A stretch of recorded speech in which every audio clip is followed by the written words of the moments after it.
É isso aí, gente. Boa tarde a todos. Bem-vindos em mais uma oficina aqui desse segundo e último dia do FEMURP, né? Vou começar aqui dando alguns recados e para a gente iniciar, né? Esse projeto está sendo realizado com recurso da Lei Aldir Blanc 14.017/2020, né? Apoio Prefeitura Municipal de Rio Preto, Secretaria Especial da Cultura e Ministério do Turismo, né? Algumas observações. As perguntas deverão ser encaminhadas através do chat, né? Aí, não sei, depois eu vou perguntar para o Elton se ele quer no final. O que você prefere, Elton? Ao final ou durante o debate? Então, Alex, eu acho melhor no final, né? Legal. Então, Tá? maravilha. No final, vocês, durante a fala, já pode ir encaminhando as perguntas, uma dúvida, para não deixar passar, né? E é isso aí. Microfones deverão permanecer desligados e, preferencialmente, a câmera ligada para interação maior, quem puder, né? É isso aí. O questionário eu já falei. Vamos lá. Vou apresentar aqui Elton Fred. Possui formação em educação musical e técnica em bateria e percussão, e participou de diversos cursos e capacitações na área do ensino coletivo e no ensino especial para pessoas com deficiência. Na área pedagógica, atua como educadora musical no ensino coletivo de percussão há 10 anos no Projeto Guri. Como professor de bateria, leciona há 19 anos. Sempre teve contato com o tema inclusão dentro do Projeto Guri, e esse trabalho foi aprimorado quando trabalhou durante 2 anos na PAI, onde teve contato e aprendizado relevante no ensino inclusivo de pessoas com deficiência. O tema da oficina hoje é percussão e inclusão, vivências práticas e caminhos metodológicos na educação musical. O autor abordará conceitos sobre sua experiência pedagógica, junto a alunos com deficiência, em ambientes que oferecem processos de inclusão e ambientes destinados apenas ao aluno com deficiências. O autor fará uma reflexão sobre práticas metodológicas utilizadas dentro do ensino da percussão coletiva, com foco principal na inclusão.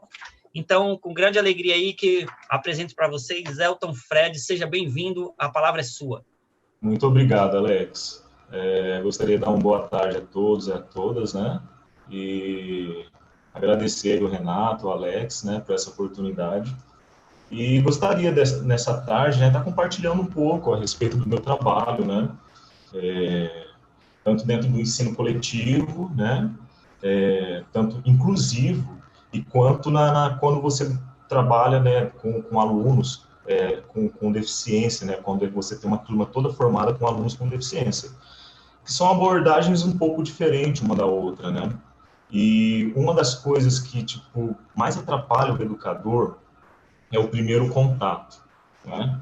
Eu trago isso lembrando que as primeiras vezes, os primeiros contatos que eu tive, né, com a inclusão, ou lembrando do primeiro momento que eu tive, né, o primeiro contato que eu tive ali na PAI, né, e isso causa, porque, tipo, a gente olha muito a questão das diferenças, né, só que a gente esquece que, tipo assim, para quem dá aula coletiva, essas diferenças já existem, mesmo você tendo aluno de inclusão, aluno com alguma deficiência ou não, você vai ter a deficiência e você vai ter que montar a tua aula de acordo com aquelas diferenças dos seus alunos, né? Às vezes a mesma explicação de um conteúdo que você dá para a sala toda, para determinado aluno você vai ter que explicar de forma diferente, você vai ter que ter uma abordagem diferente, né, para trazer a compreensão dele, né? Hoje, tipo, a gente vê, eu já passei por 6 cidades na região, né? Com o ensino da percussão, né? Em grupo, né? De forma coletiva. E cada cidade que eu passei, a cultura é diferente, mesmo sendo a mesma região. A cabeça dos alunos é diferente demais. Então, uma das coisas que você não pode ter é aquela rigidez na metodologia. Eu ensino assim e pronto. Não, isso é uma coisa que vai chegar uma hora não vai dar certo, entendeu? Em alguns momentos, em alguns ambientes, em algumas cidades, em alguns projetos pode até dar certo, mas vai chegar um momento que não vai dar certo, tá? E aí até entrando, por exemplo, já vou abrir aqui o meu slide.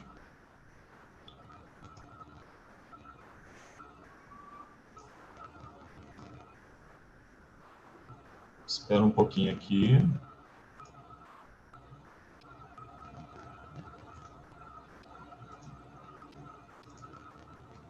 Então, entrando na questão da vivência e das minhas experiências, né? Eu lembro que, por exemplo, quando eu tive o primeiro contato com o aluno de inclusão, eu não tinha tanta capacitação nessa área, né?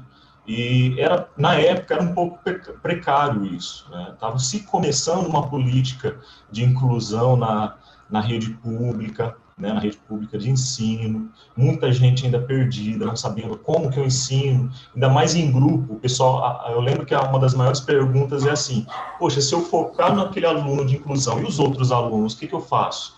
Essa era uma das maiores perguntas, assim, sabe, que o pessoal tinha. Eu lembro que em meados de 2012, 2013, eu comecei a ter várias capacitações na área de inclusão, né? Só que o povo sempre tem aquela ideia de querer ter uma receita pronta, né?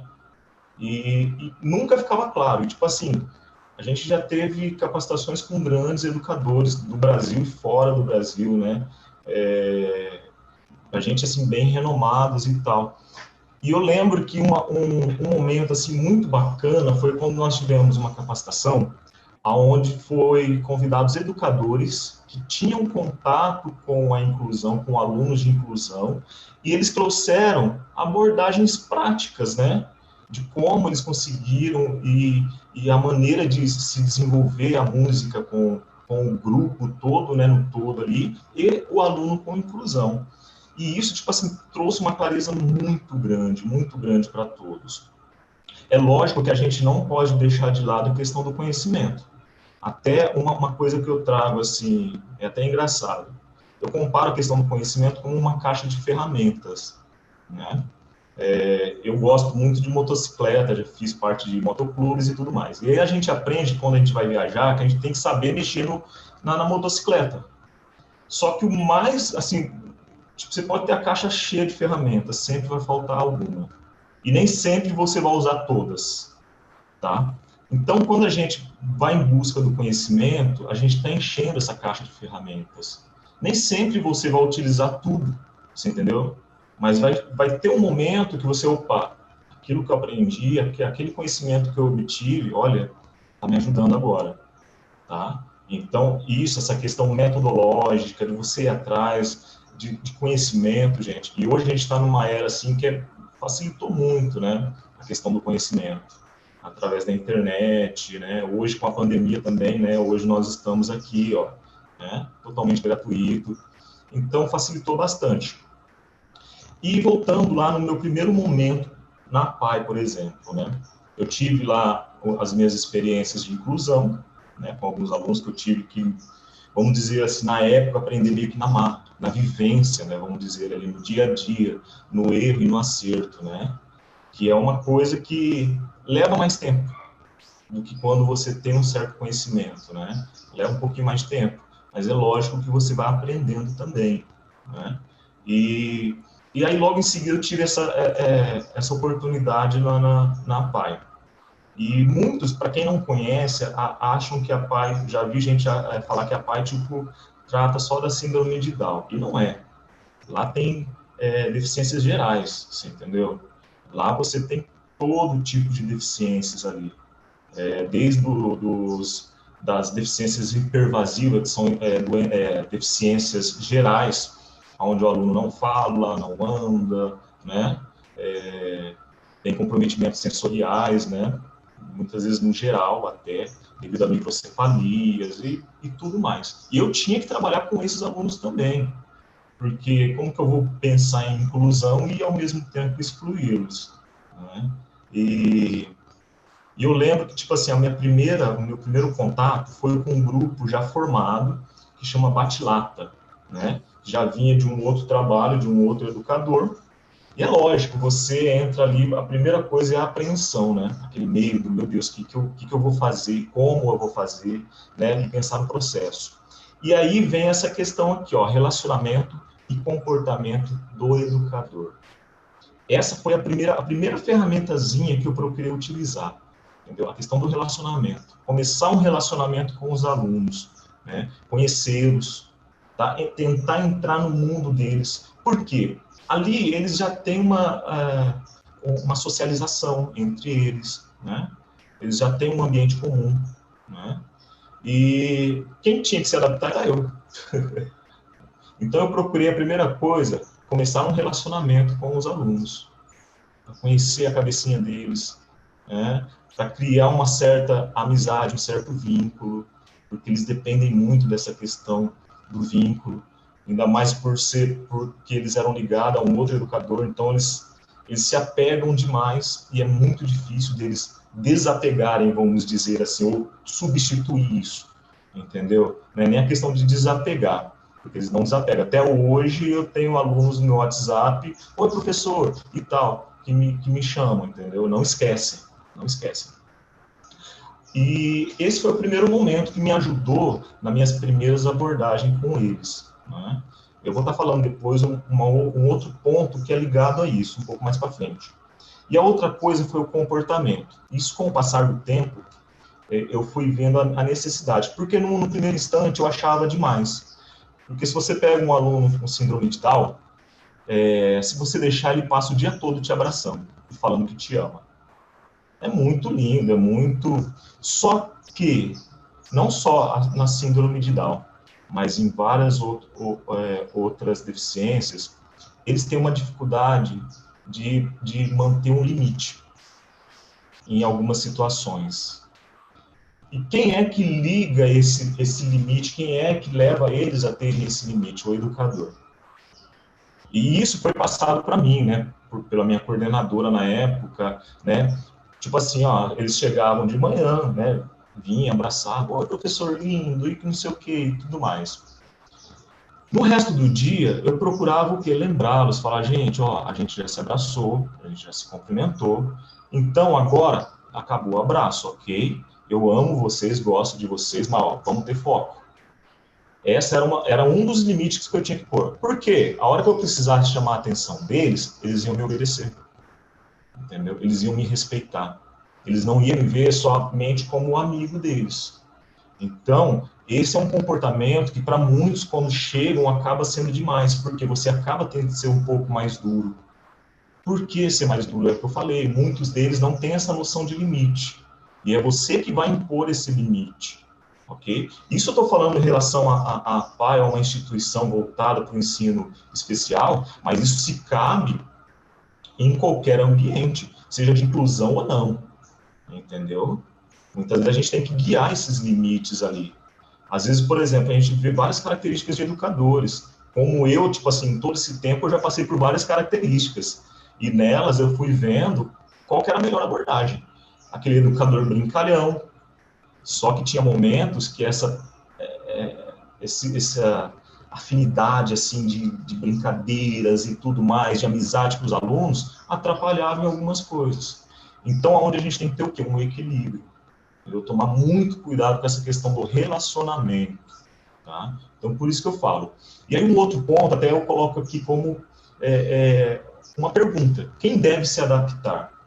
Né? Porque muitas vezes tem gente que pensa que é o aluno. Por exemplo, se você chega num grupo e aonde você tem 1 ou 2 alunos ali de inclusão, é errado eu pensar que aquele aluno tem que se adaptar. Ah, não. Por que eu penso assim, gente? O educador é o que direciona toda a turma, entendeu? A partir do momento que aquele aluno está ali na sala, o meu trabalho é me adaptar ao grupo, tá? Quando eu falo me adaptar, é conhecer o grupo, conhecer as diferenças. Aquilo que eu já falei, qualquer pessoa já tem uma diferença, né? Já tem essa diferença. Você pega um grupo ali, já existe uma diferença natural do próprio ser humano. E com isso, eu me adaptar a essas diferenças, para quê? Para levar em um ambiente comum. Conseguir levar os alunos a ter uma socialização entre eles, seja com um aluno que está sendo inserido ali com deficiência ou não, entendeu? Trazendo um ambiente sem estranheza, entendeu? Muitas vezes a pessoa, quando ela não tem contato, ela tem um olhar de dó. Esse é um outro problema. O aluno com deficiência, o que mais dói nele é quando ele percebe que alguém está com dó dele. Tá? E esse é o maior problema. E é natural do ser humano. Mesmo que a pessoa fale, não, que eu não... Ela acaba passando esse sentimento de dó. Tá? Muitas vezes acaba refletindo na atitude, a forma de lidar, por exemplo, você tem ali a sua turma e você tem um aluno de inclusão. E aí você acaba tendo uma abordagem muito diferente com aquele aluno de inclusão. E isso vai acabar o quê? Separando o teu grupo. Entendeu? Você vai acabar separando, ao invés de uni-los e tornar o quê? Um grupo que é onde vão conseguir se socializar, vão conseguir se entender entre eles, você vai acabar criando ali uma rachadura. Entendeu? Então, nisso, você deve se adaptar, que foi o que aconteceu comigo na PAI. Eu tive que me adaptar ao ambiente deles, entendeu? Como educador. Para quê? Para poder guiá-los, entender a cabeça deles. Então, dentro do trabalho coletivo, é bem isso, você entender as diferenças. E um outro ponto, assim, que eu tirei do meu trabalho ali na PAI, tipo, eu até coloco aqui, o que aprendi fazendo música com alunos com deficiência. Eu tinha uma abordagem muito diferente antes de trabalhar ali com esses alunos. Minha abordagem, por exemplo, lá no Projeto Guri, de ensino, era um ensino um pouco mais engessado, vamos dizer assim, entendeu? E na PAI eu fui obrigado a trabalhar muito a questão da criatividade deles. Eu fui obrigado a trabalhar muito através de repetição, entendeu? De imitação, ensinar por imitação. Tá? Ensinar, por exemplo, através da leitura não convencional, muitas vezes. A gente trabalhava ali a lira, né? No caso, quando a gente trabalha com instrumentação ORF, você pode arrancar as teclas. Na lira eu tinha que desparafusar algumas teclas e, como leitura não convencional, eu utilizava o quê? Cores, formando uma sequência para o aluno conseguir tocar uma certa melodia ali na lira, né? Que é igual um metalofone, mais ou menos. Então, essa abordagem dessa música um pouco mais livre, mais light, vamos dizer assim, essa forma de ensinar, eu comecei a trazer também para o meu trabalho no Projeto Guri e comecei a ter um resultado muito, muito bom. Esse lance de vamos tocar apenas.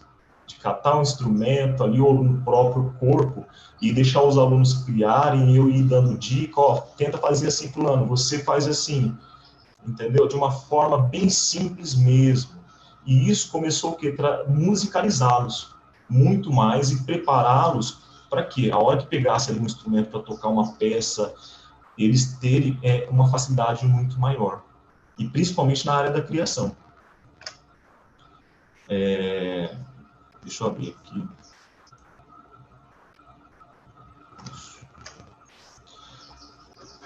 Agora aqui eu gostaria de falar um pouco a respeito da diferença, né, que nós temos em relação aos dois contextos, né? O ensino coletivo em dois contextos, no caso, seria da inclusão, né? E quando é um estudo, um ensino específico a alunos, uma turma formada com alunos com deficiência, no caso o meu da PAI. Então, por exemplo, na inclusão aqui, ó, a adaptação se deve por parte de todos, onde o educador deve conduzir um bom relacionamento entre os alunos, despertando a cooperação. Isso é uma das coisas importantíssimas, porque se você não despertar essa questão da cooperação, que é o quê? Um ajudar o outro, não só depender de você, você não vai conseguir o quê? Uma socialização entre eles. Sempre vai ter grupinhos divididos ali dentro da mesma turma. E isso atrapalha muito na progressão deles. O educador deve passar um sentimento de segurança, tanto ao aluno inserido, quanto aos demais, criando um ambiente em comum. Né? Que é aquilo que eu falei sobre a adaptação do educador, dele fazer essa leitura do grupo dele. Às vezes tem grupo de alunos, eu já tive, né, tenho, que, por exemplo, já aconteceu de entrar um aluno de inclusão e para eles serem algo muito normal, entendeu? De eu não precisar nem trabalhar essas coisas com eles. Ser algo muito assim natural, eles conseguirem se desenvolver, um ajudando o outro, né? Olhar para o aluno não de uma forma com um olhar assim de diferença, né? Isso foi muito bacana. Deve-se ter uma postura igualitária diante do aluno inserido, sem tratamentos diferenciados. Isso é uma coisa muito importante. Por quê? a partir do momento que eu começo a ter uma abordagem muito diferenciada com aquele aluno que está de inclusão, eu estou excluindo o resto. Que era uma pergunta que, na época que começou todo esse trabalho, né, essas capacitações sobre inclusão, os educadores tinham em mente. Poxa, mas se eu trouxer uma abordagem para o meu aluno de inclusão e os outros? Né? Aí eu penso bem assim, a percussão, ela é muito forte essa questão do trabalho coletivo. Né? Eu falo, por exemplo, se você vai tocar um tambor ali, vamos supor que você vai criar ali uma roda de samba. Você tem um aluno no surdo, um aluno no ganzá, por exemplo, e um aluno no agogô, entendeu? Vamos supor, o aluno está fazendo um som aberto e fechado no surdo, né? Que é um som abafado e um som aberto no surdo ali. Só que só aquilo ali não é samba. Entendeu? Ele não vai criar a grade de samba ou o ritmo samba. Ele só vai ser samba a partir do momento que o aluno que está com o ganzá fizer a parte dele. A partir do momento que o aluno que está com o tamborim, ou com a gogô, ou com o reco-reco, ou com o pandeiro, fizer a parte dele. Então, a junção é o que eu passo para eles, é um quebra-cabeça. Um precisa do outro. Então, não tem ninguém melhor do que o outro. Um precisa do outro. Eu posso conseguir tocar muito bem meu instrumento, mas se meu aluno tá tendo, se meu colega está tendo dificuldade, não vai adiantar, porque é um grupo. Então, eu procuro despertar neles o quê? Essa questão de um ajudar o outro. Se o coleguinha está com dificuldade, ajuda. Eu não fica criticando ou reclamando, professor, o fulano não está conseguindo. Não, ajuda. Então, uma das coisas que eu procuro levar, né, para esse ambiente. Dessa forma, o educador fará com que sua turma tenha uma melhor homogeneia, entendeu? Mesmo em meio às diferenças. Não só pelo fato do aluno com deficiência, mas sim por existir uma heterogeneia natural. Porque, naturalmente, aquilo que eu falei, você pode ter lá uma turma que você não tem nenhum aluno com deficiência, mas eu tenho certeza que existe a dificuldade da diferença de um aluno para o outro. Seja no grau de compreensão, tem alunos que têm uma compreensão, um raciocínio mais rápido, outros não, outros demoram um pouquinho mais, você entendeu? Então, a gente tem inúmeras diferenças. Diferenças na questão, por exemplo, falando principalmente da percussão, na questão da coordenação, entendeu? Você tem alunos que têm uma coordenação um pouco mais desenvolvida, outros não. Então, aí já está um desafio na questão das diferenças ali do teu grupo, tá? E aí embaixo eu deixo bem claro, não somos todos iguais, tá? Por que eu friso essa frase, gente? A gente fica muito preocupado quando a gente tem ali o contato com o aluno de inclusão, essa questão de, meu Deus, como eu vou ensinar? Se eu passar a pensar que, no caso geral, né, na minha turma, no geral, já existe inúmeras diferenças. E esse aluno de inclusão é apenas mais uma das diferenças dentro desse grupo. Entendeu? Então, por isso que eu falo, não somos todos iguais. A partir do momento que eu consigo trabalhar com uma turma, mesmo não tendo um aluno com deficiência, isso não vai me impedir, já estou no caminho para conseguir trabalhar com um aluno que tem alguma deficiência. Ok? E o outro ponto é o quê? Quando o trabalho quando você vai desenvolver um trabalho onde você tem uma sala que é formada com todos os alunos com algum tipo de deficiência, né? Então, nesse contexto, os alunos já se encontram em um ambiente comum, que foi o meu caso na PAI, né? Eles já tinham ali um ambiente de amizade, onde exige uma maior adaptação do educador em si, em relação ao tratamento e as deficiências e personalidade de cada aluno. Isso, em relação ao tratamento e as deficiências e personalidade de cada aluno. Então, é onde você vai se adaptar a isso, né? Fazer essa leitura de com quem eu vou trabalhar aqui, o que eu tenho nas minhas mãos para trabalhar, para depois você pensar num planejamento, para depois você pensar no que você vai trabalhar, entendeu? Por outro lado, existe algo que ajuda muito nesse contexto, que vem do convívio e da amizade que há entre eles. Isso ajuda muito, pois já existe uma cooperação entre os alunos. Lembrando que sempre existirá diferenças pessoais no ensino coletivo, seja por deficiência física, mental ou não. Lembrando, não somos todos iguais, ok? Então, se você colocar isso na tua mente, não somos todos iguais, não haverá dificuldade de você trabalhar com alunos de inclusão, tá? E aqui, voltando na questão da cooperação aqui, ó, que eu falo, isso foi uma coisa muito bonita que eu vi dentro da APAE.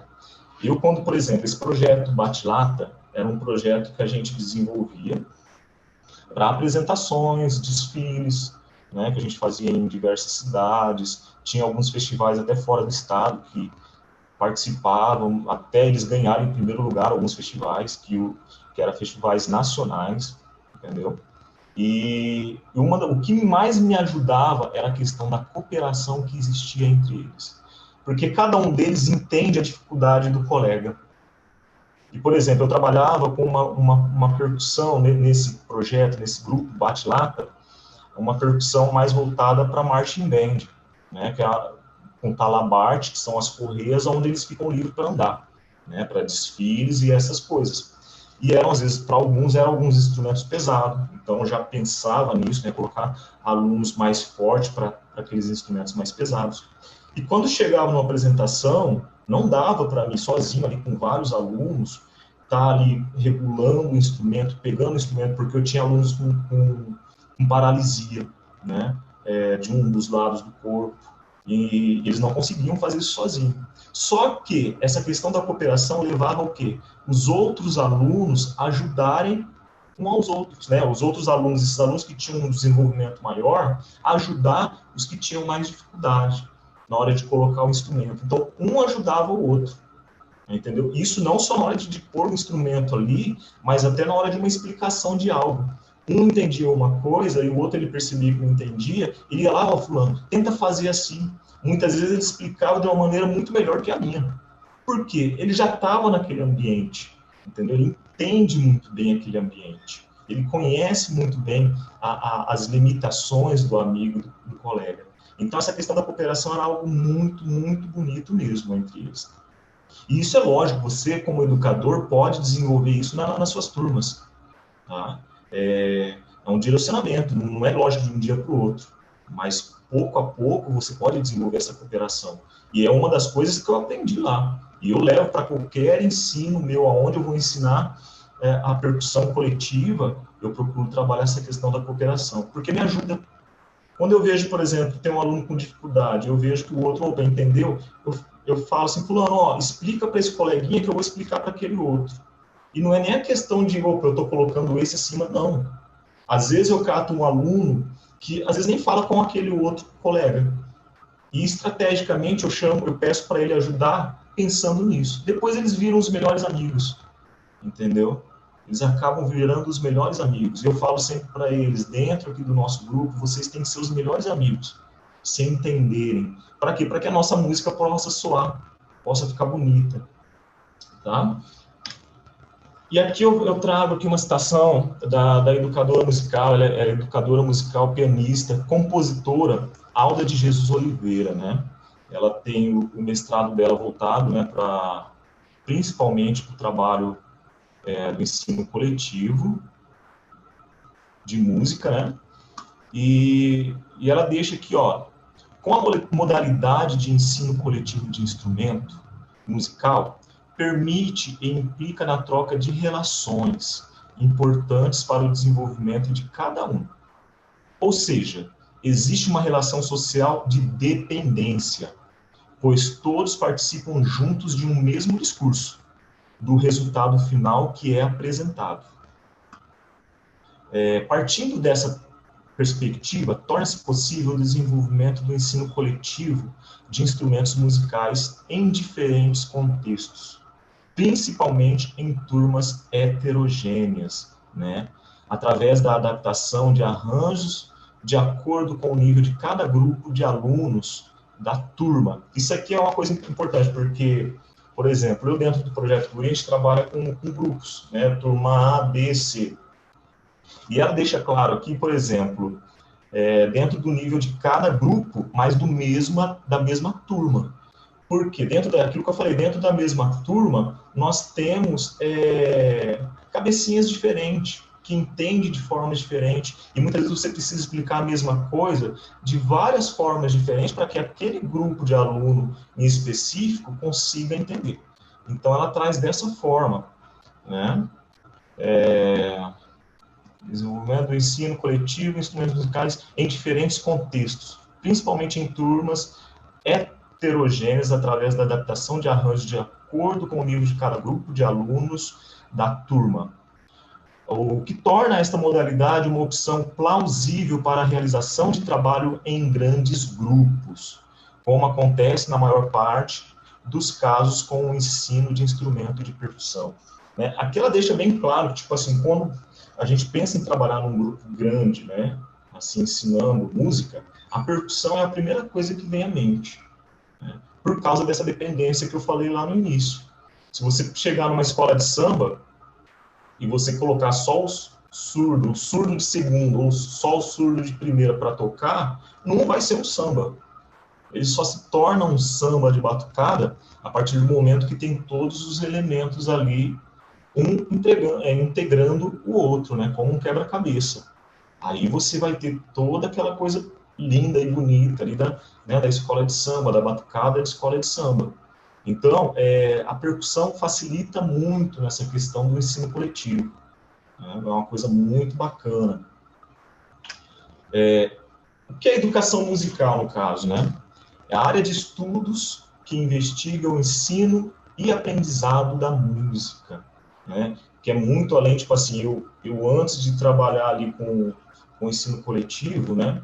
Eu tinha aquela abordagem de você dar aula tete a tete, você e o aluno, né? No caso, eu dava aula apenas de bateria, né? Então era eu e o aluno. A abordagem é totalmente diferente, né? Você pensa mais no desenvolvimento musical.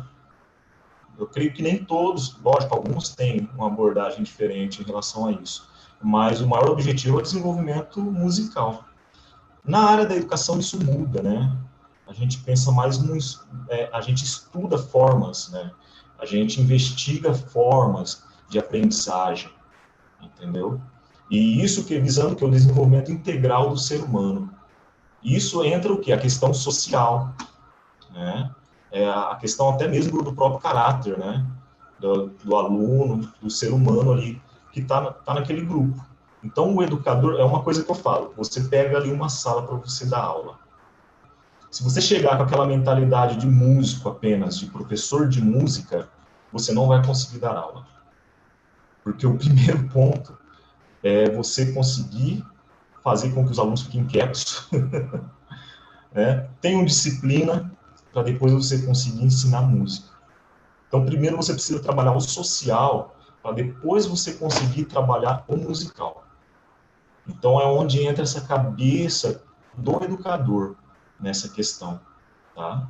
Principalmente no desenvolvimento humano, né? Pensando, trazendo a música também para o desenvolvimento humano, né? Então, aqui, ó, a música pode contribuir para o desenvolvimento da linguagem, psicomotor, social e afetivo. Isso tudo engloba o quê? Na questão da educação musical. Que ele não pensa apenas no desenvolvimento musical, mas no desenvolvimento do ser humano em si. Ok? A percussão pode ajudar a desenvolver. No caso aqui eu trouxe a percussão, né? Mas a música no geral, né? Trabalha tudo isso. Mas isso é uma coisa que eu tenho trabalhado tenho trazido para dentro dos meus trabalhos como educador.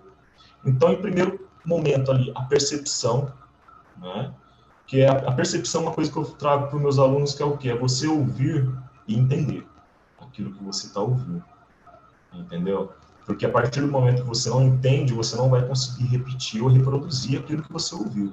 Começa por aí, né? Essa questão da percepção, ok? A percepção, ela leva também à questão da concentração.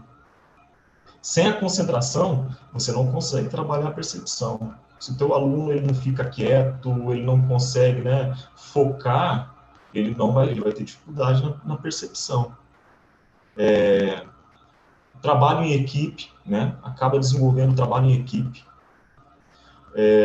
devido às coisas que eu já até falei, né, principalmente a percussão, como eu falei, um depende do outro ali. Trabalha muito criatividade, né? O desenvolvimento musical, né? Ali com as crianças, com os adolescentes, né? É lógico, o educador tem que ter isso na mente dele, de pensar em trabalhar a criatividade. Se ele também não trabalhar isso, não vai desenvolver. A autoconfiança, isso é uma coisa bacana. Às vezes você tem um aluno ali, principalmente quando você tem um aluno com deficiência, você tem que ter um olhar, você não pode jogar algo muito desafiador para ele, algo que você sabe que ele não vai conseguir fazer. Porque de cara você vai matar ele, você vai acabar com as esperanças dele, entendeu? Ele não vai querer mais voltar na tua aula. Então, você tem que ter o feeling, né? Ali de passar o quê? Algo que você sabe que ele vai conseguir fazer. Que a partir do momento que ele conseguir fazer aquilo ali, ele vai ter isso, autoconfiança. Isso vai ajudar o quê? Aos desafios que vão vir no futuro. A hora que você passar algo um pouquinho mais difícil, ele tem dentro dele que ele é capaz de fazer aquilo. Devido ao quê? À autoconfiança. Devido àquelas outras coisas que você passou e ele conseguiu fazer. Entendeu? Então ele começa a ter essa autoestima mais elevada, né? De olhar para ele e falar, eu posso, se eu me esforçar, eu posso.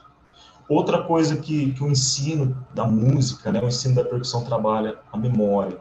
Né? E são coisas que tudo, se você pegar todo esse pacote, vai ajudar o aluno muito na questão lá na escola. Uma coisa que eu falo muito para eles, falo, gente, se vocês focarem aqui, terem a vontade mesmo de aprender, pode ter certeza que isso que vocês estão aprendendo aqui vai ajudar em várias outras coisas na vida de vocês. Se vocês têm a dificuldade lá com a matemática, entendeu? Com o português, vai ajudar bastante. E isso ajuda eles terem uma motivação em querer aprender, ok? Agora que entra uma coisa que eu acho bacana, que eu consigo amarrar tudo isso que eu falei até agora, que é a visão avaliativa.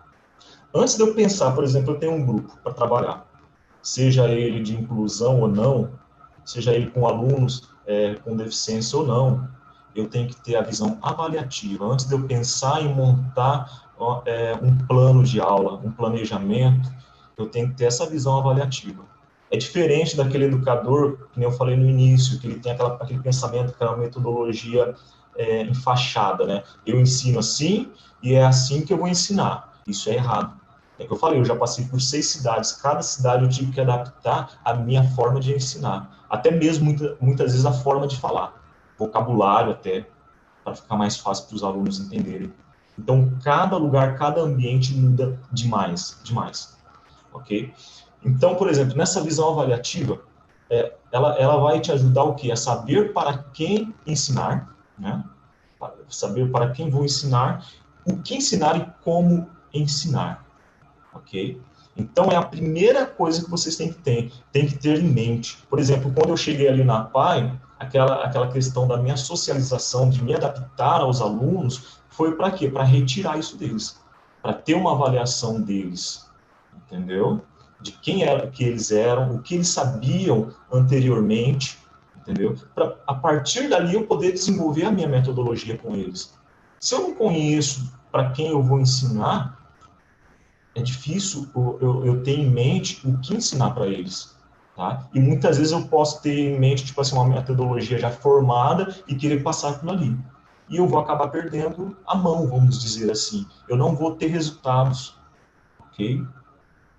E aqui embaixo eu trago o que preciso avaliar, né? Idade é uma das coisas importantíssimas, ok? Dificuldades do aluno. Quando a gente pensa isso no coletivo, é aquilo que eu falei, você vai ter alunos com N dificuldades, tendo deficiência ou não. Qual a deficiência que esse aluno tem, no caso da inclusão? É importante você saber. Personalidade, gostos musicais, porque a partir daí você pode levar ele para outros estilos musicais, entendeu? Porque a primeira coisa é você atrair o aluno para você, né? Ganhar a confiança dele. Se tem conhecimento prévio de algum instrumento de percussão ou algum tipo de contato com a música, né? Pode ser a questão da percussão ou outros tipos de instrumento também, isso vai ajudar. Então, a partir dessas coisas, gente, é onde eu vou montar o meu plano de aula. Aqui eu vou traçar o meu plano, o que eu vou ensinar e como eu vou ensinar. Okay? Essa questão da idade, a gente trazendo, por exemplo, para alunos com deficiência, você pega ali alunos com deficiência intelectual e cognitiva, você pode ter, às vezes, um aluno com 20 anos, mas a sua abordagem não vai ser para um aluno de 20 anos, entendeu? Vai ser uma abordagem um pouco diferenciada no grau de aprendizagem dele. Então, por isso que você precisa saber o que? As dificuldades.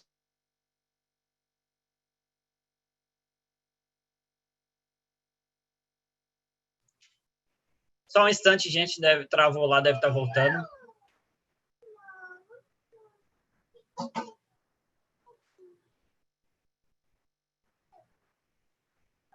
Elton, tá escutando?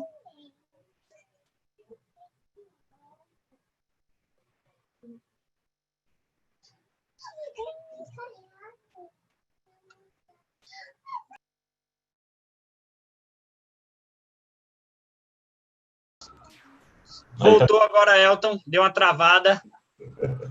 É que a minha webcam, às vezes, ela sai aqui da configuração e acontece isso. Deixa eu colocar de novo aqui, ó, o slide.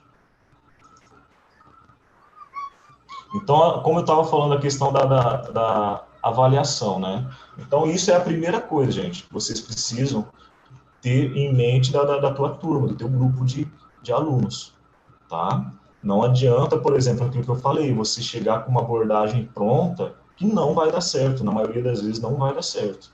Tá? Eu sei porque eu já conversei com algumas pessoas que têm uma mente muito fechada para isso, ok? Eu, no início, também tinha isso.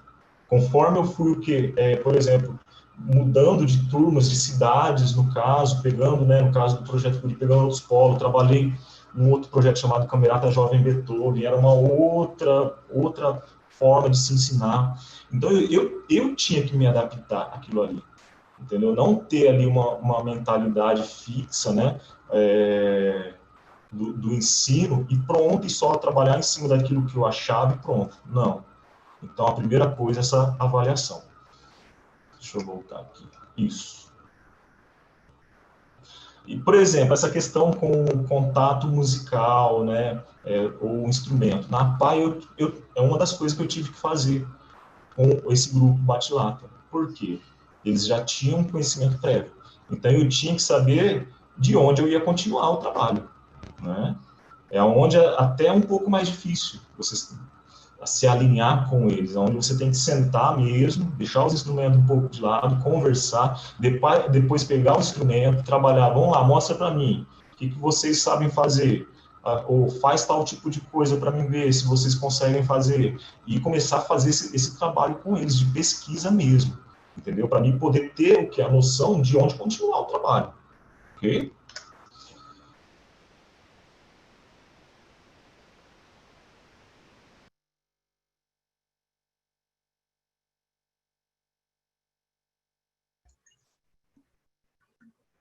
Travou de novo.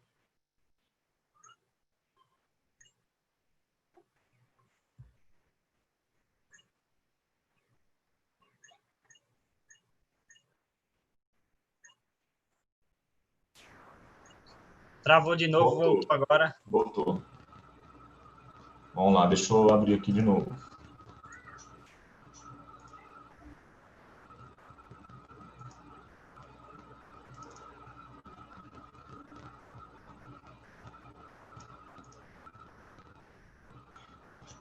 Certinho? Então, a gente tem que ter... Então, aqui eu trago para a pesquisa de vocês mesmo. Tá? Para a pesquisa de vocês, né? Para estar pesquisando a respeito. Hoje, muita área da educação musical é pautada em cima desses educadores, né? Da metodologia, né? Desses grandes educadores aqui da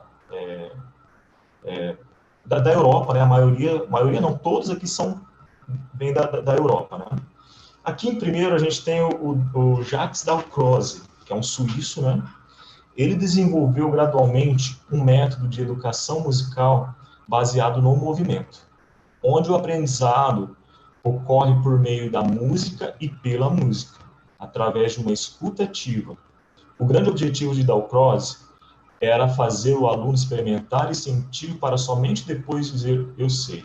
Daqui para vocês terem uma ideia, né? Assim, o Dalcroze, quando a gente pega lá a questão da musicalização, é isso que ele traz, né? De você trazer a musicalização antes de pensar, muitas vezes, trabalhar um instrumento específico, né? Ou um estilo de música, no caso, né? Você trazer isso através do corpo, através do movimento, né? Isso é uma coisa muito bacana de se trabalhar e que é muito utilizada hoje, né? A educação musical. O outro que nós temos aqui é o húngaro Zoltán Kodály, né? Kodály acreditava que o estudo de música com as crianças devia partir das canções folclóricas e dos conhecimentos musicais que podiam ser explorados em seu estudo e, através dessas canções, ir expandindo o universo musical até alcançar a compreensão da literatura musical universal, né? O Kodály, tipo assim, é lógico que a metodologia deles é muito mais ampla do que essa citação que eu estou trazendo para vocês, né? Ele traz muito esse ensino da música através de formas silábicas, né?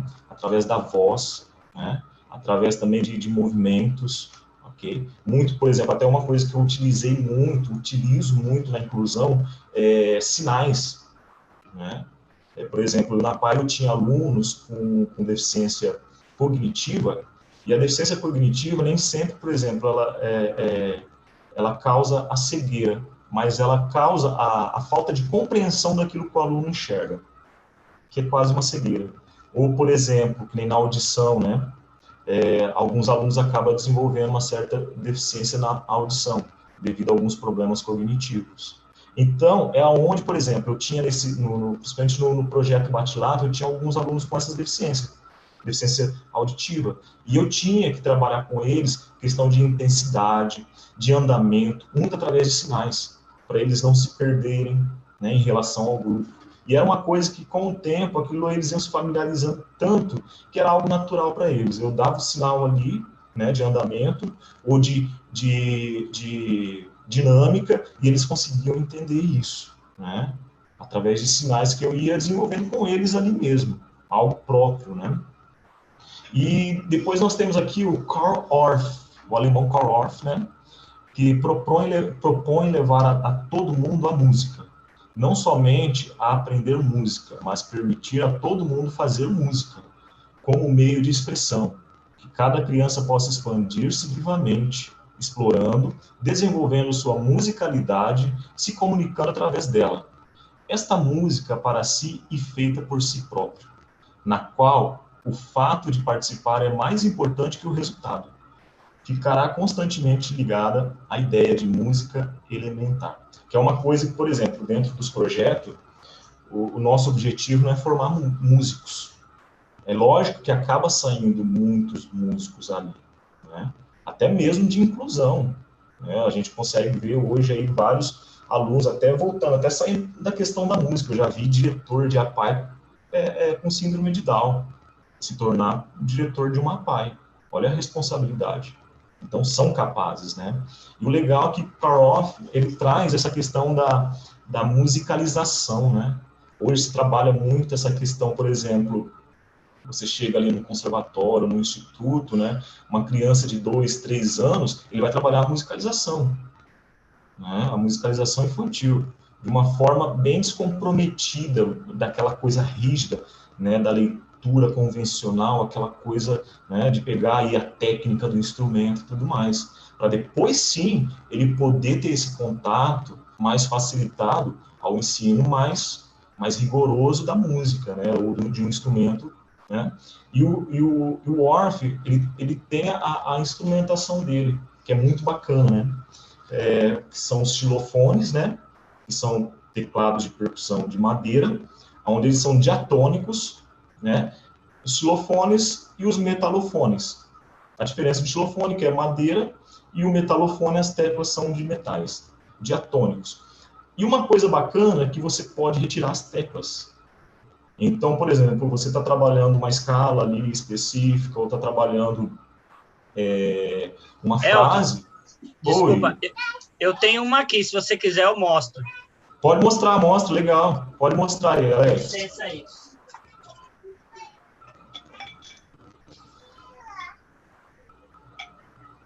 Só um minuto. Opa, tranquilo. Só para ficar mais. Olha lá, que legal. Esse é o xilofone. Você tira, né? Isso. Ele trouxe uma Aí você quiser instrumentação bem facilitada, né? Para o ensino. Se quiser fazer uma música, né, que tem só aquelas notas, né, um exemplo, só essas 3 notas aqui, aí você tira, né, para a criança, sei lá, né? Então, ele é bem prático, né? E aí, por exemplo, fora a instrumentação Orff, né, não se baseia apenas nesses instrumentos de teclas, mas em tambores, platinelas, né, pandeirolas, ele trouxe ali como um acompanhamento rítmico, né? Então, isso tudo que é para levar a criança a se musicalizar. Mesmo que um dia ela não seja um músico profissional, mas ela vai ter essa música de uma forma elementar na vida dela. Entendeu? Isso vai expandir muita coisa na vida da criança. Por isso que nós, músicos, né, muitas vezes cobramos muita questão política de se ter a música no ensino fundamental, né? Porque isso vai expandir muito mais a cabeça daquela criança, mesmo que ela não seja músico, né? Um dia vira um musicista, ok? Então, a música, por si só, ela traz um desenvolvimento social muito grande para a vida do indivíduo, para a vida da criança, do adolescente. Isso é muito bacana. E um outro, mais atual, né, que é o inglês, o britânico, Keith Swanwick, né, nós já tivemos uma capacitação com ele, é um cara, assim, muito bacana, né, um compositor, educador, muito legal mesmo. Espera aí que está aparecendo um negócio aqui em cima. Deixa eu ver.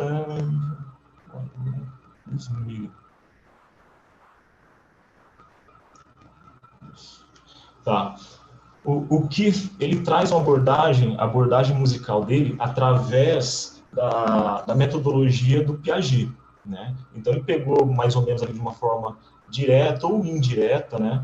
Vamos dizer assim, a obra de Piaget, trazendo para a educação musical. Então, aqui, ó, Keith Swanwick é um pesquisador e educador musical de nacionalidade britânica que, inspirado indiretamente pela obra de Piaget, propôs a teoria sobre o desenvolvimento musical de crianças e adolescentes. E investigou diferentes maneiras de ensinar e aprender música. Keith Swanwick parte do princípio de que qualquer conhecimento obedece a etapas de acordo com o desenvolvimento psicológico de quem o estuda. Muitas vezes o pessoal baseia na metodologia dele e pensa apenas na etapa do desenvolvimento humano, de uma forma natural. Só que aqui eu trago essa frase dele, que é o desenvolvimento psicológico de quem o estuda. Tá? Aquilo voltando na questão da inclusão, que eu falei lá há um tempo atrás. Você pega um aluno lá de inclusão, que muitas vezes ele tem 20 anos, mas a aprendizagem dele não é de alguém que tem 20 anos, devido a problemas intelectuais e problemas cognitivos também. Entendeu? Então, onde entra aquela questão da avaliação, para você ter essa ideia do desenvolvimento psicológico dele. Isso é muito importante.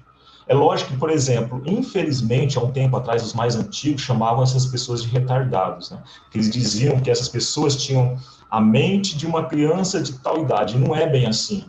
Eles têm noção de que eles têm 20 anos ou 30 anos. Eles sabem. E se eles são ensinados, eles se comportam como uma pessoa de 30 anos.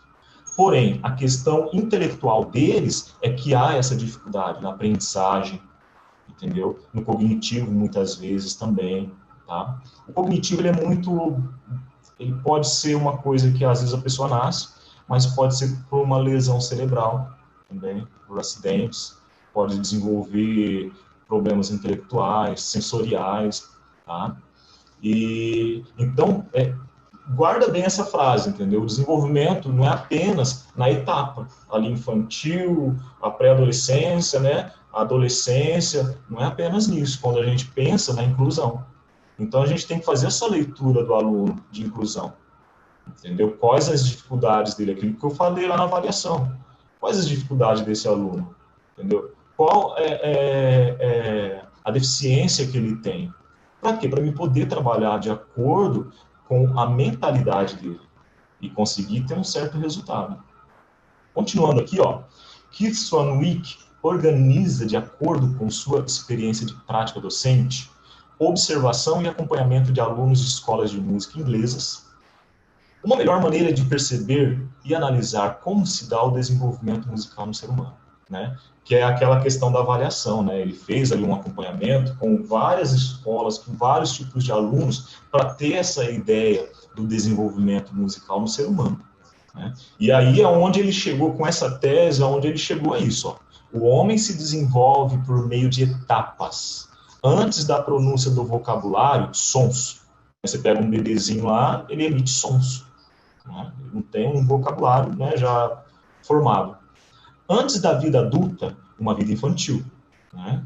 E depois da vida infantil, pré-adulta e etc., né? Aqui ele falando das etapas. Então a música, muitas vezes, há um tempo atrás, existia uma metodologia em alguns conservatórios, alguns lugares, você já pegava já desde pequeno ali, você ia ensinar a partitura, a teoria, né? Vamos aprender a ler para depois, né? Você alfabetizava para depois ensinar a falar. E na vida humana, é assim que funciona? Não é. A criança, ela aprende a falar por imitação, né? Por ouvir, né? Percepção. Ela aprende a falar dessa forma, depois ela é alfabetizada. E o Keith, ele trouxe isso para a música, né? Ele traz isso para a música. Você começando a ensinar o aluno que é a falar musicalmente, né? Vamos dizer assim, a tocar por imitação, né? A tocar por ouvido. E lógico que, paralelamente, ali num certo momento, a trabalhar o quê? A leitura. Seja ela leitura convencional ou não convencional, né? A trabalhar a leitura e a teoria musical, que é necessária. Mas respeitar essas etapas. Uma, porque você não vai frustrar o teu aluno, né? Você não vai estar frustrando o teu aluno, e você não vai engessá-lo. Amanhã ou depois, se ele virar um músico, ele não vai ter dificuldade em criar, ele não vai ter dificuldade em improvisar. Ok? Então, e isso fica muito forte na área da inclusão, principalmente. Aonde você tem que adaptar a sua metodologia. Você pega um aluno que tem uma deficiência visual, você vai ter que trabalhar a percepção dele, a percepção auditiva dele, entendeu? Muitas vezes o tato, que era uma das coisas que eu trabalhava, né? Eu tinha aluno com deficiência visual, eu trabalhava muito a questão do tato, né? Por exemplo, alguma frase que eu via que às vezes, de ouvir apenas, ele não estava entendendo, e não tinha como eu mostrar e ele copiar, eu ia lá, por exemplo, no ombro dele e fazia a frase. Isso foi o quê? Foi um experimento meu. Mas eu comecei a ver que isso dava muito certo.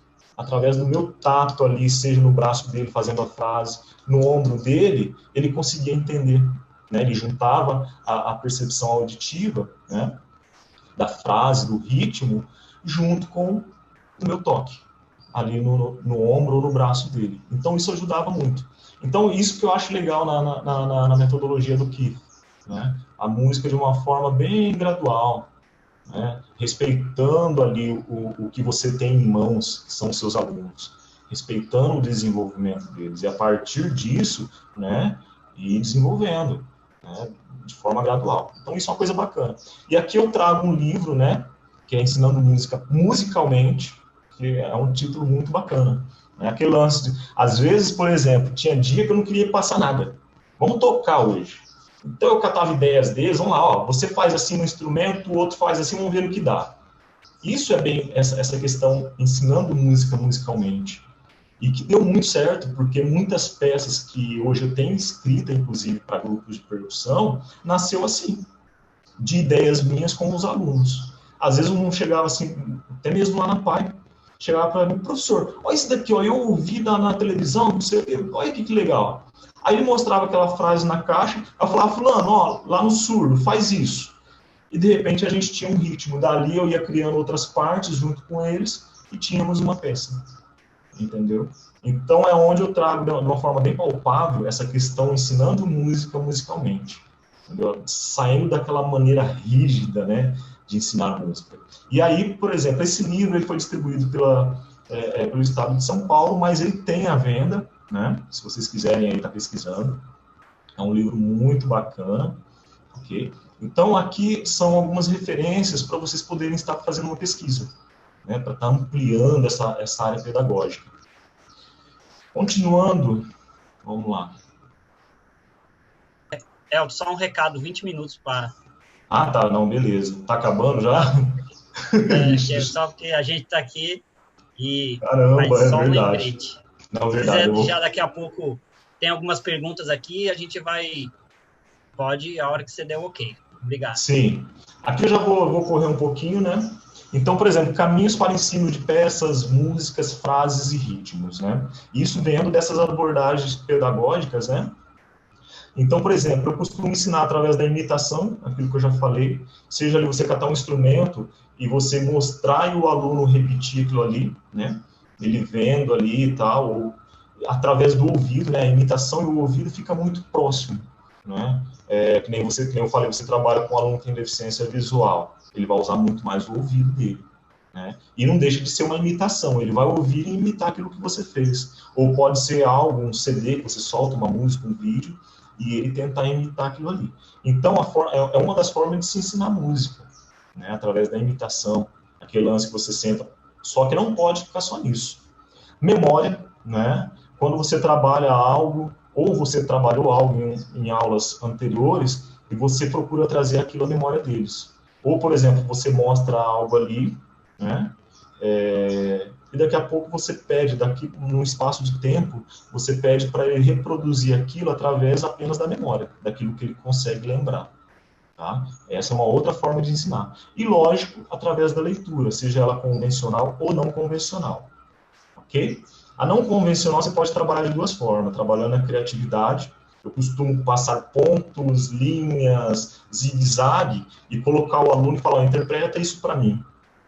Às vezes ele fica, professor, mas o que eu vou fazer? Não, qualquer coisa que vier na tua cabeça, entendeu? Que os pontos façam te lembrar. Você vai criar um som, seja com a voz, com o corpo ou no instrumento musical. Agora aqui, práticas e exercícios, né? Então, aqui algumas práticas que eu procuro trabalhar, né? Então, imitação, atividade do eco, né?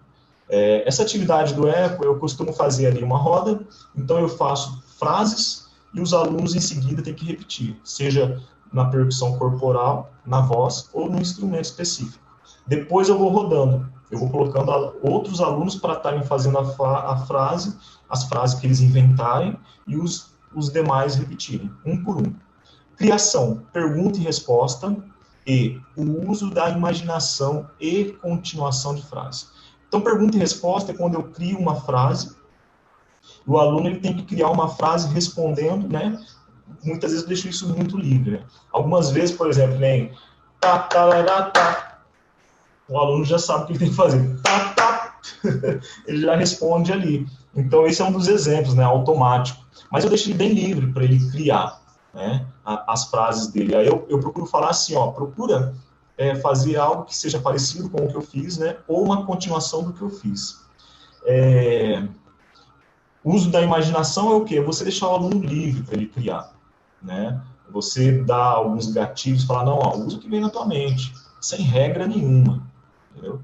E continuação de frases, né? Você faz uma frase, o aluno tem que continuar aquela frase. Execução, ritmos e técnicas específicas dos instrumentos de percussão, né, que não precisa se comentar, seja um samba no pandeiro, né, a técnica de se tocar um ganzá, né. Apreciação, ativa ou passiva. Ativa é quando você traz ali estilos diferentes para o aluno, né, conhecer. Ativa não, passiva, né, onde ele só vai ouvir e você vai comentar sobre aquilo, né. Ativa é quando você pede uma tarefinha, dele ouvir algo e ele ter que relacionar algumas coisas, seja timbres, né, grave, médio, agudo, seja instrumentação que tem naquela música ou naquele ritmo. Continuando, instrumentos e estilos musicais, né?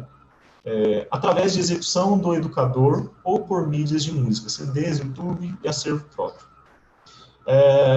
A outra prática, pulso e coordenação. Através da voz em movimento ou música em movimento, né? Você trabalha o movimento do corpo com pulsação nos pés, né? Pode trabalhar a voz, né? Cantando ou fazendo contagens de tempo ou compasso. E percussão corporal, né? Depois, atividades lúdicas, brincadeiras, jogos musicais e canções ou parlendas, onde se pode trabalhar ritmos e frases com palmas ou corpo, né? Então, eu trabalho algumas canções ali que trabalham de forma lúdica, o ritmo, né? Por exemplo, como Samba Lelê, você tem a divisão rítmica de samba, né? De um tamborim. Samba Lelê tá doente, com a cabeça quebrada, samba Lelê. Então, eu peço para eles seguirem as sílabas, né? Do que eles estão cantando, seja no instrumento ou com as palmas. Atividades lúdicas, né? Já falei. Espacialidade, que é uma coisa muito importante para alunos com deficiência, trabalhar execução de percussão ou percussão corporal enquanto anda ou se movimentam em grupo, sendo coreografado. Pode ser uma movimentação ali de uma marcha, né, apenas andando, ou de uma coreografia que você coloca ali para os alunos. Os rudimentos, né, básicos, seja eles com baquetas ou mãos, né, com toques simples, toques duplos, e paradiddles, né, que é a mistura dos dois toques, dos simples e dos duplos. Aqui é uma tabelinha que eu peguei da professora Ana Célia, ela é mestre em educação especial, e eu já deixo aqui um portal bacana, onde tem cursos ali, né, para a área da educação inclusiva. Andar na pulsação da música, né? E aí ela traz as atividades e o que favorece no desenvolvimento do aluno. Então, andar na pulsação da música. Tônus, equilíbrio, consciência temporo-espacial. Que é aquilo que eu falei, eles têm muita dificuldade de andar, por exemplo, em fila, né? Tipo assim, eu formava a fila das caixas, dos surdos-mor, dos bumbo, e eles tinham dificuldade de manter essas filas, né? Então, eu tinha que trabalhar muito essa questão com eles. Explorar sons do ambiente, né? Estimula, que favorece, estimula a estimulação auditiva, concentração e memória, tá? Eu trabalhava, por exemplo, perto de um jardim muito grande e lindo, onde tinha passarinhos. Então, eu fazia eles fecharem os olhos, né? Os que não tinham muita audição, falava para eles ficarem com os olhos abertos e fazerem uma leitura do que eles ouviam, ou enxergavam no ambiente. Depois, cada um me falava aquilo ali, né? Percussão corporal, que eu já falei, então ela pode trabalhar, né, o esquema corporal, né, onde você tem peito, né, reconhecendo o corpo, né, o aluno, ele fazendo um reconhecimento do corpo dele, noção espacial, né, como já diz antes ali, tônus, né, fortalecimento, seja ali o aluno conseguir segurar um pandeiro ali com a mão no ar, e lateralidade, né, o que é direita e o que é esquerda. Tocar um instrumento favorece o quê? Tônus, coordenação motora, orientação espacial, temporal e esquema corporal. E cantar, né, que é uma coisa que eu utilizo bastante na percussão, tá? O trabalho da voz, né, seja contando ou cantando. Então, ela estimula o aparelho fonador, a articulação, né, respiração, afinação e linguagem. Agora aqui algumas fotos, né? Esse daqui era o grupo Bate-Lata, que era um projeto dentro da PAI que a gente tinha, a gente fazia vários trabalhos. Então aí eu tenho alunos com diversas dificuldades, entendeu? Então eu tinha que trabalhar de acordo com essas dificuldades. E uma coisa que era muito bacana, que o pessoal achava que eles tocavam de brincadeira. E você chegava num desfile, as pessoas começavam a chorar porque via que eles tocavam de verdade. Isso era bacana, subestimavam eles, entendeu? Elton, deixa eu fazer só interromper, tem uma pergunta aqui que já faz tempo para a gente não deixar passar. Não, pode perguntar, Alex. Explique o que é diatônico. Diatônico é quando, por exemplo, de uma forma bem simplória, você tem o piano, né? O piano, você tem as teclas brancas e as teclas pretas, que são os acidentes, que a gente chama de acidentes, que são os bemóis ou sustenidos, né? No diatônico, você só tem as teclas brancas, que é o dó, ré, mi, fá, sol, lá, si, dó. Só isso. Você não tem o dó sustenido e por aí em diante. Então, esse é o diatônico. Tá? No outro seria o cromático, né? Isso legal. Aí, Alex. Ótimo. Outra pergunta. Você tem algum registro em vídeo aí para a gente ver como ficou o lance deles criando e tocando com você? A Jane? Sim. Eu vou mostrar agora. Já estou chegando lá. Eu vou passar agora aqui. Mostrar só algumas fotos. Aqui já um outro grupo, né? de salas que eu pegava lá. Aqui a gente trabalhando uma coisa mais lúdica ali de ritmo, com baquetas e tal. Então eles trabalhavam sentado porque, por exemplo, esse senhorzinho do lado direito ele tinha mais de 80 anos, né? Por exemplo, tinha um ali que ele não podia ficar em pé. Então você tinha que adaptar isso, né? Então eu trabalhava aí com as baquetas e depois pegava os instrumentos. Aqui já um outro grupo, né? Vocês veem ali que tem um aluno com capacete porque ele tinha ataque de epilepsia. Então, se ele ficasse em pé, ele caía já, tipo assim, ele não tinha uma prévia, né? Por exemplo, as pessoas que têm alguns problemas de epilepsia, antes ela começa a ter algumas reações. Ele não, ele já caía de cabeça. Então, ele tinha que usar um capacete. Então, eu fazia as aulas sentada e sempre ele no meio de 2 alunos, para ele poder, na hora que ele caía no ombro de alguém, entendeu? Então, eu tenho, por exemplo, esse com síndrome de Down. Ele tem síndrome de Down e ele tem o espectro autista, tá? Então, não dá para me explicar muito a fundo, entendeu? Algumas coisas que acontecia com esses alunos, mas no outro momento a gente continua. Aqui os mesmos alunos, né? Que nem vocês viram aqui que os cadeirantes, por exemplo, estavam sem instrumento. Nesse momento, o professor estava excluindo eles. Não, eu estava distribuindo os instrumentos para eles. Então, eu colocava ali do lado e aquela professora ajudava eles com as atividades. Aqui o mesmo grupo. Aqui um outro caso, aqui no caso do guri. Esse primeiro aluno do lado esquerdo, até os 8 anos de idade dele, ele era um aluno, era uma criança saudável, vamos dizer assim. Com 8 anos ele teve um acidente de afogamento numa aula de natação, que saiu até no Fantástico, por exemplo, e ele veio a ficar um tempo ali desacordado, né? E faltou oxigênio no cérebro, onde deu uma lesão cerebral, que desenvolveu a deficiência cognitiva, né? Na fala, coordenação. Inicialmente o médico falou que ele não ia se alimentar pela boca, só por sonda, não ia andar. Só que a mãe dele é bem durona e ela foi atrás e conseguiu fazer esse milagre na vida dele, entendeu? E não consegui um vídeo dele tocando, né? Eu tinha esse vídeo e acabei perdendo. E aqui, por último, o vídeo, né? Vou colocar aqui para vocês, que é do processo, do projeto lá na PAI.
Então aí, né, um pouquinho, né, do vídeo deles. E agora eu abro para vocês, né, não sei se sobrou tempo, para vocês estarem perguntando 5 minutos para o final. Coisa. Tem uma pergunta aqui, ó, em suas primeiras abordagens do Davi, né? Em suas primeiras abordagens para alunos,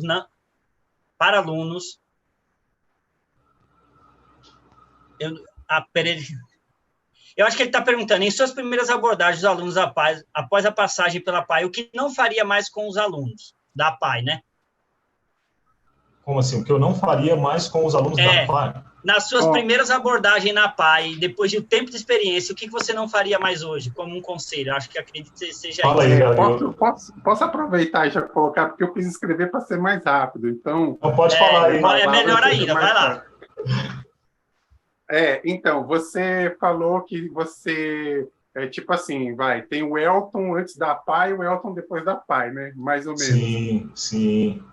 Então, você teve uma experiência inicial com os alunos, depois você foi para a PAI, você teve um novo aprendizado lá, né, com aquele grupo, e depois você voltou para os alunos fora da PAI com uma outra maneira de pensar, com a metodologia menos rígida e tal. Aí, o que eu queria entender? O que é que você fez inicialmente, e aí você foi para a PAI, e nesse seu retorno com esses outros alunos, o que você não repetiria? Ou seja, você já tem uma nova maneira de trabalhar, mas o que você não repetiria, né? O que foi feito lá que você achou que melhorou, pode fazer melhor? Então, por exemplo, eu antes ali da PAI, eu tinha mentalidade daquela do desenvolvimento musical, né? Principalmente quem vem dali da área da musical, eu fiquei muito tempo tocando, né? E dando aula particular apenas, né? E aí você vem numa mentalidade muito diferente, naquela questão do desenvolvimento musical, e muitas vezes não pessoal. Trazendo a música de uma maneira um pouco mais rígida, né?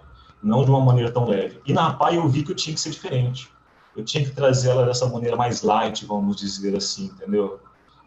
Para conseguir extrair algo deles, mudar essa mentalidade. E a partir do momento que eu comecei, porque quando eu dava aula na PAI, eu continuei dando aula também no projeto Guri. E aí eu comecei a adaptar essa abordagem, de pensar, e por isso que eu trouxe ali o Keith Swanwick, né? De trazer essa linguagem. Primeiro eu vou musicalizar eles, para depois eu pensar numa questão teórica, musical, você entendeu? Eu vou pensar primeiro no processo, para depois eu pensar, tipo assim, no resultado. Muita gente fica muito preocupado com o resultado em si, entendeu? E a gente esquece que é o processo que faz o resultado. Então foi mais ou menos isso. Beleza. Muito bom, ótima pergunta. Estamos indo para os minutos finais. Alguma colocação aí, Elton, para terminar as palavras finais? O pessoal está te parabenizando. O pessoal está te parabenizando aqui, ó. Parabéns pelo trabalho. Não, muito trabalho obrigado. Fantástico. Muito obrigado. Eu gostaria de agradecer pela oportunidade, né? É uma coisa muito bacana, e que nem eu falei, logo quando a gente começou a ter essas capacitações, né? Eu comecei a ter essas capacitações, não era algo muito claro, porque vinha de uma forma muito teórica, né? E a gente sempre quer aquela coisa mais mastigadinha, né? Que é sempre aquela, né? A receitinha ali, como faz. E eu tive essa abordagem quando eu pude passar por... Acho que até o Renato também passou por isso daí. Na época que a gente teve educadores falando como eles trabalhavam com os alunos, né? Isso ficou muito claro. E uma coisa que eu falo, a questão da caixinha de ferramenta. Conhecimento nunca é o bastante. Okay? Mesmo que tenha uma coisa ou outra que você não vai usar hoje ou agora, mas futuramente pode ser que você precise. E você vai ter lá na sua caixinha. Tá? Então, guarde bem isso na mente de vocês. Ótimo, gente. Agradecer o Alex, o Renato aí, tá? Nós que agradecemos. Valeu. Foi uma grande honra compartilhar esse assunto tão legal. Espero que possamos continuar com outras formações nesse assunto que é tão escasso ainda de informação, mas muito obrigado aí, ajudou todo mundo. Com certeza eu também estou trabalhando com esse público aqui. Minha filha tô olhando, minha filha está aqui. Muito obrigado mesmo, gente. Um convite. Aqui agora vai ter a palestra do professor César, né, doutor lá da Universidade Federal de Uberlândia, né, Renato? E aí tá o link aqui. Isso. Vai falar sobre música no ensino superior. Vocês já estão convidados. Quem quiser só clicar aí. A gente está em 5 minutos na próxima sala. Muito obrigado. Aí, até a próxima. Até mais. Vamos a selfie. Vamos fazer a nossa selfie. Vai lá. Nossa tradicional selfie. Se quiser abrir a câmera aí, vou esperar um minutinho. Vai lá, eu tiro aqui. Pode. Beleza. Abre a câmera. Sorriso Colgate. Vamos nessa. É isso aí, valeu, obrigado. Daqui a pouco, pessoal. Na próxima. Até mais, tchau. Valeu, Elton, obrigado, até mais. Parabéns. Tamo junto, até mais. Valeu.